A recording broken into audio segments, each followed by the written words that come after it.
Hello everyone, welcome to being a best learner. आप सभी का बहुत बहुत स्वागत है आपके अपने चैनल में। और फ्रेंड्स, आज का ये वीडियो बहुत ही ज़्यादा महत्वपूर्ण रहने वाला है। आज का जो वीडियो है वो एक महत्वपूर्ण प्रश्नों की श्रृंखला लेकर आया है जो कि NCERT से लिया गया है।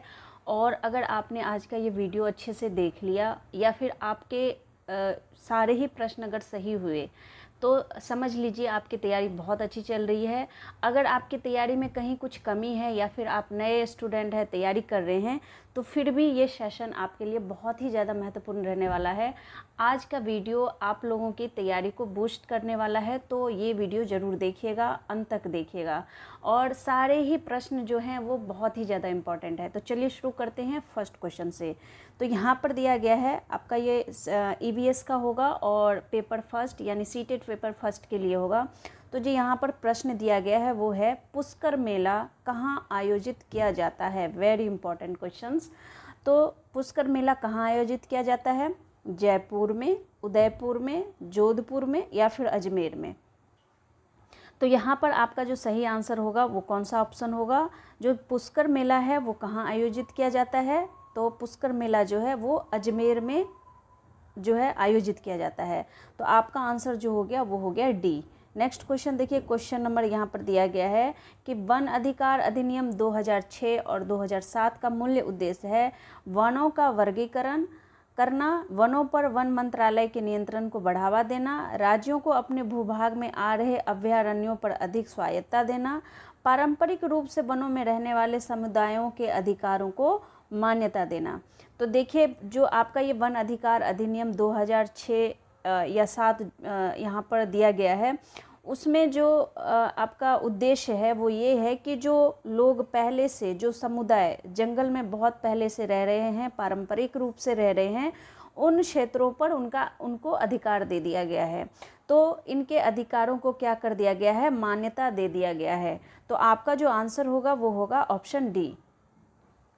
नेक्स्ट क्वेश्चन देखिए। और फ्रेंड्स, हम लोग अब जो भी प्रश्नों को हल करेंगे वो NCERT से लिया गया होगा और साथ ही जो क्वेश्चन होगा प्रीवियस ईयर का भी होगा। तो आज का जो ये क्वेश्चन है पूरा आपका बहुत ही ज़्यादा इम्पोर्टेंट है, तो आप लोग पूरे क्वेश्चन को अच्छे से देखिए। तो कथक जो है वो किस क्षेत्र का शास्त्रीय नृत्य है? तो यहाँ पर दिया गया है उत्तर प्रदेश का, केरल का, आंध्र प्रदेश का या फिर तमिलनाडु का।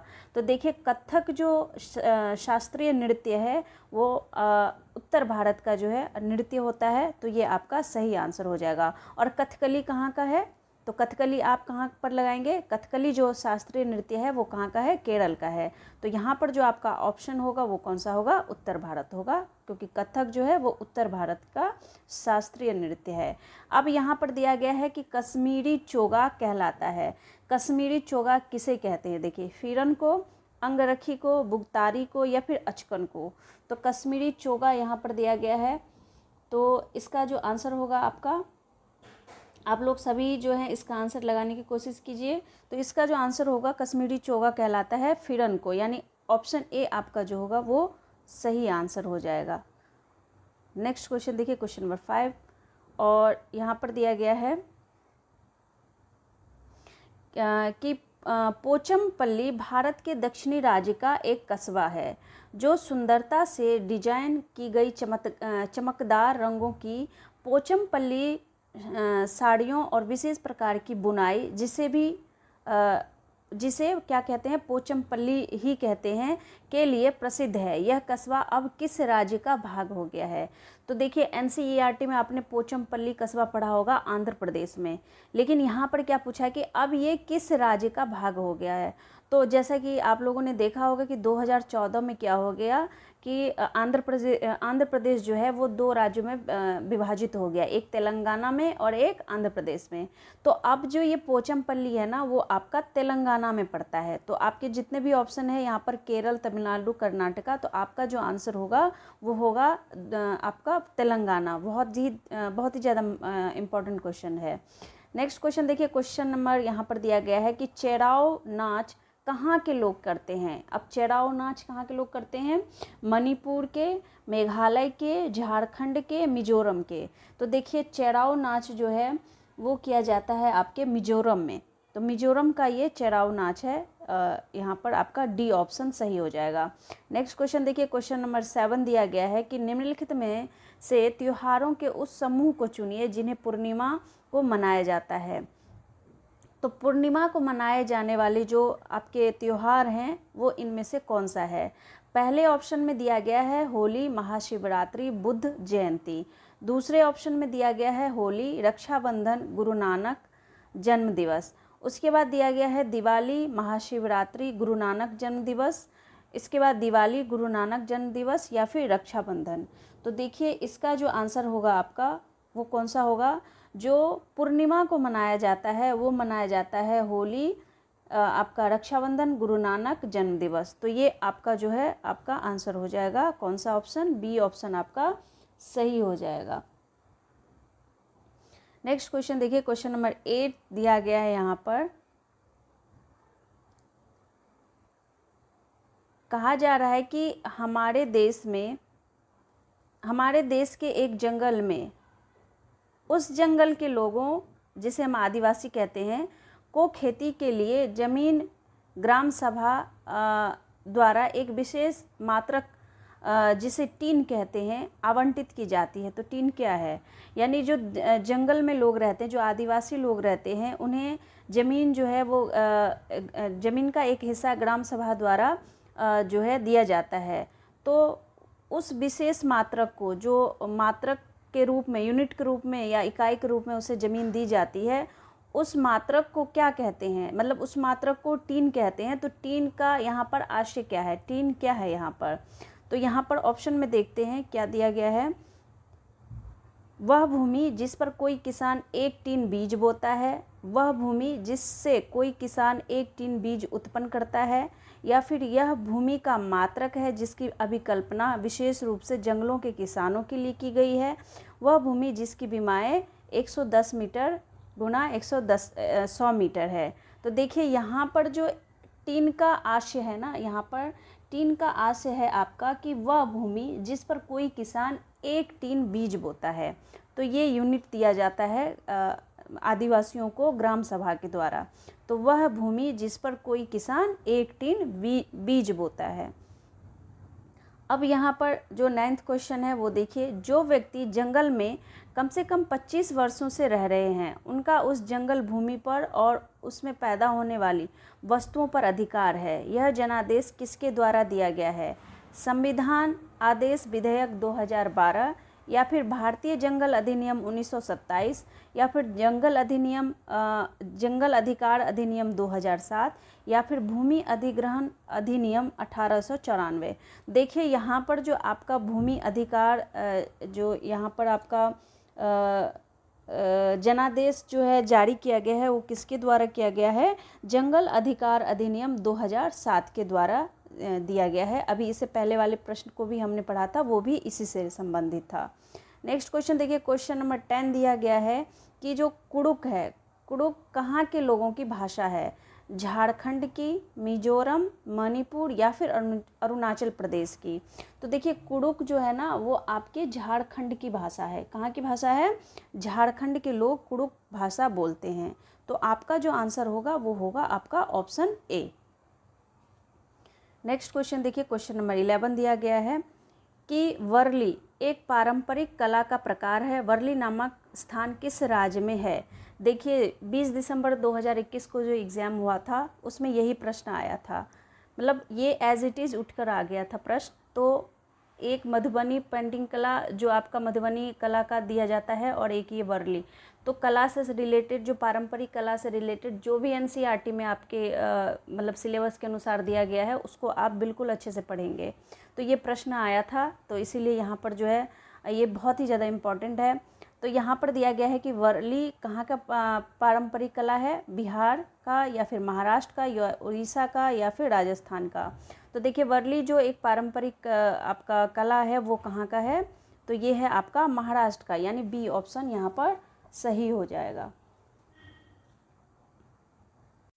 अब नेक्स्ट क्वेश्चन करते हैं, क्वेश्चन नंबर 12 दिया गया है कि नीता आंध्र प्रदेश जाती है और 2 साड़ियाँ खरीदती है जो ख़ास तौर पर वहीं बनाई जाती है, वे क्या कहलाती हैं? पोचमपल्ली और कलमकारी, पोचमपल्ली और कांजीवरम, कलमकारी और चंदेरी, और कलमकारी और कथा। तो देखिए यहाँ पर आंध्र प्रदेश, यहाँ पर क्वेश्चन अगर इस तरह से आए तो आप यहाँ पर जो लगाएंगे आंसर, जो आपका पोचमपल्ली और कलमकारी है वो आपका ए ऑप्शन सही हो जाएगा। तो ये साड़ियाँ वहीं पर बनती है, तो इसीलिए आपका आंसर होगा पोचमपल्ली और कलमकारी। नेक्स्ट क्वेश्चन देखिए, क्वेश्चन नंबर 13 दिया गया है कि निम्नलिखित में से कौन सा जोड़ा सही है। तो यहाँ पर दिया गया है कि जो असम, यहाँ पर नृत्य दिए गए हैं और साथ में उसके राज्य दिए गए हैं। तो यहाँ पर पहला ऑप्शन दिया गया है कि असम का नृत्य कौन सा है, बिहू, ओडिशा भरतनाट्यम, तमिलनाडु लावनी, कर्नाटक कथक। तो देखिए यहाँ पर जो आपका ये ऑप्शन है, ये भी कथक आपका उत्तर प्रदेश का, ये पता ही होगा आपको। लावनी है आपका महाराष्ट्र का, तो ये भी ऑप्शन गलत हो गया। आपका भरतनाट्यम यहाँ उड़ीसी होगा। तो इससे जो है आपका जो आंसर आएगा बनकर, वो यहाँ पर जो सही आपका यहाँ पर पेयर होगा वो होगा फर्स्ट ऑप्शन, जो असम का जो नृत्य है वो बिहू है। तो ये आपका पहला ऑप्शन सही हो जाएगा। नेक्स्ट क्वेश्चन देखिए, क्वेश्चन नंबर 14 दिया गया है कि पोचमपल्ली एक गांव है।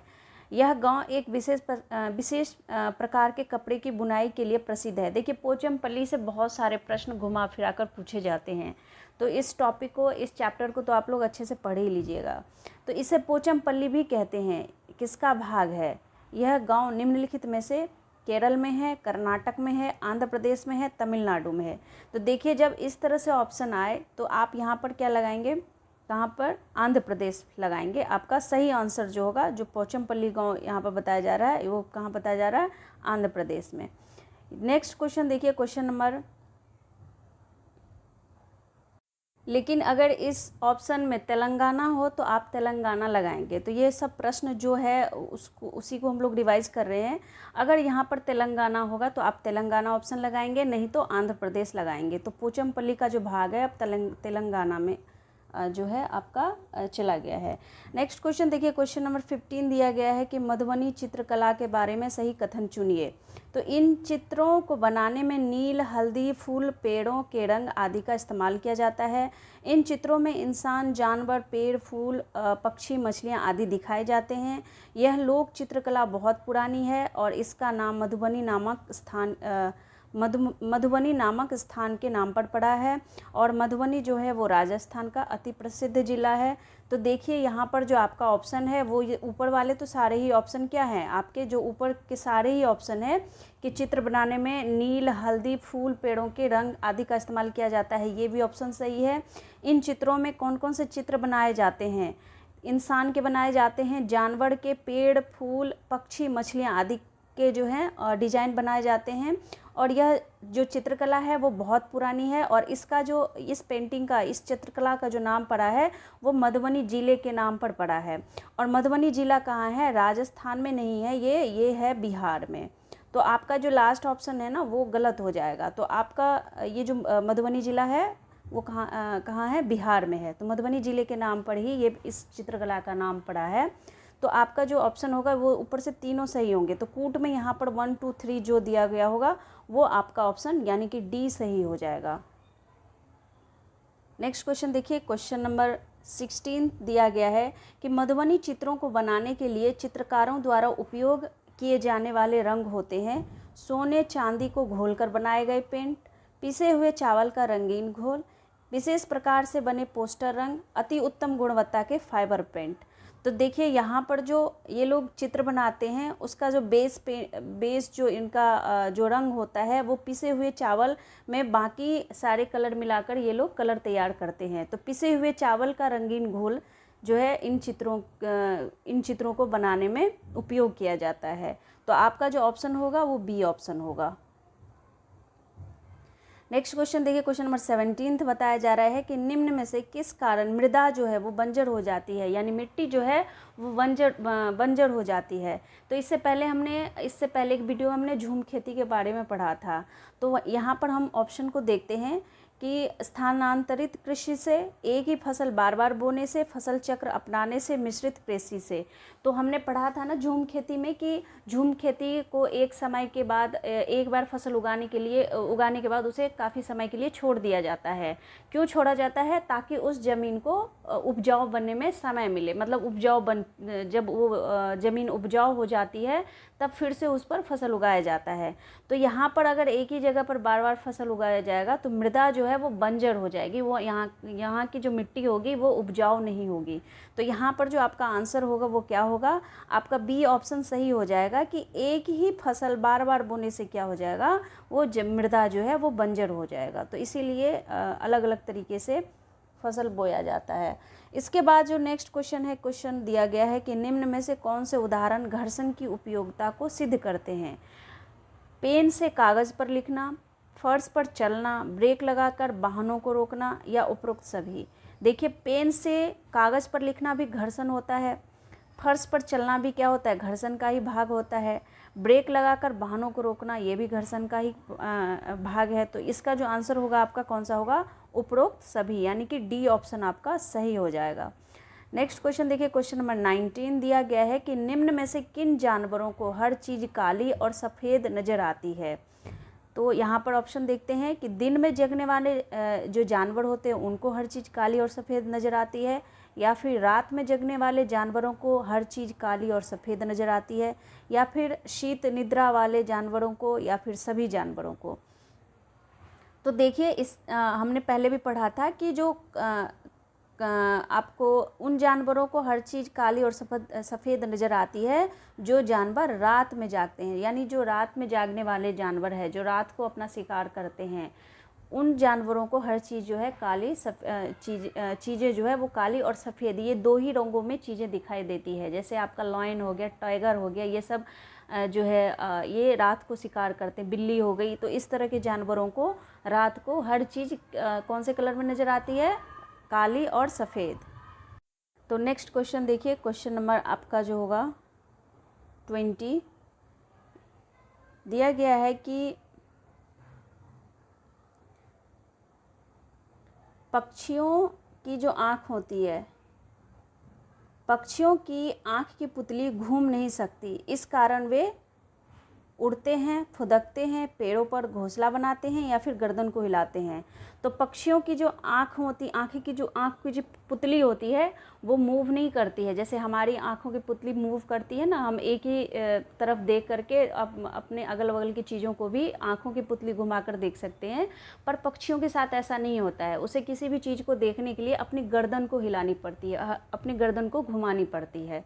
तो इस तरह से गर्दन को हिला करके ही वो किसी चीज़ को देखते हैं। तो आपका ऑप्शन डी सही हो जाएगा। नेक्स्ट क्वेश्चन देखिए, क्वेश्चन नंबर आपका जो है 21, कम तापमान पर रोगाणु निष्क्रिय हो जाते हैं, इसलिए आलू को रेफ्रिजरेटर में रखा जाता है, अंडे को ठंडे पानी में रखा जाता है, पके हुए चावल को रेफ्रिजरेटर में रखा जाता है, लाल मिर्च को सूखा कर रखा जाता है। तो देखिए, इसका जो आंसर होगा ना आपका वो होगा सी, पके हुए चावल को रेफ्रिजरेटर में रखा जाता है, क्योंकि कम तापमान पर जो है रोगाणु जो है वो निष्क्रिय होने लगते हैं, इसलिए उनको रेफ्रिजरेटर में रखा जाता है।